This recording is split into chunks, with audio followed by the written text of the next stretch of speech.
When you're switching your scale, label printing scale specifically, from one brand to another, you want to keep certain things in mind. Let me give you an example. So here is a label, actually two labels for the same item, right? So you have rat trap cheddar, and you can see clearly, right? So these are different labels, but the item is the same: rat trap cheddar, 15.99, and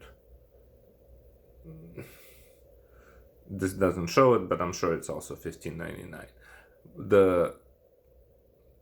The question is, like, I had this label on Clover POS and everything was working, and then we switched to another brand of scale and it produces this label, for example, or vice versa. I don't quite actually know, but let's say that this is the one that it used to be and this is the one that it's producing now. Well, these are different labels in the sense that the barcodes are different. So you see how there's a 0 in the front. That 0 naturally just gets ignored by the barcode scanner itself. Like, it doesn't get read, it's just ignored. So when you read this barcode, it goes 28011, and so forth. When you read this barcode, it has a 2 in the very front.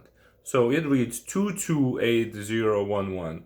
And individually, you can make either this label or that label work on Clover, but if you're switching, these barcodes must be the same. So if you're switching from this label to this, then you want to configure this scale to put a 0 instead of a 2 right here.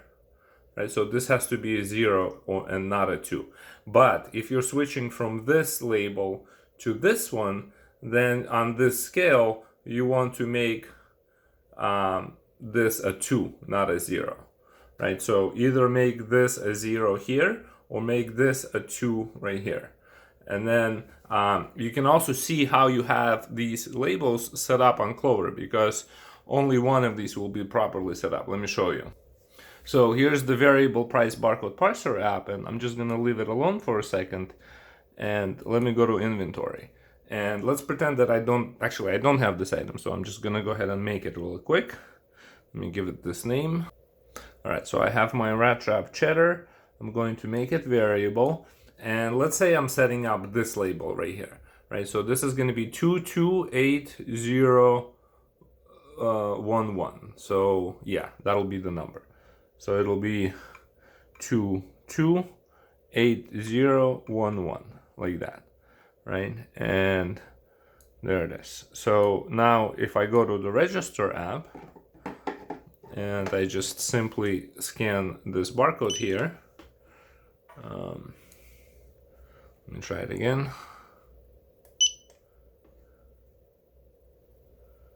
Oh, I probably need to adjust the settings. Okay, let me go to the variable price barcode parser, barcode settings. Yep, I have it on advanced. So I'm gonna use this setting, for example. And right, so the very first setting, forget about the advanced setting. So here we are. I'm gonna scan this barcode and it finds it, but the price is way off, right? And I go, okay, well, no problem. So that's just troubleshooting. So I can go to barcode settings. All right, so here's our setting. Here it is. This is gonna be the one that works perfect. Let me just delete this item and scan again. So here, I've made Clover work with this label, rat trap cheddar. Now, this label right here will not work.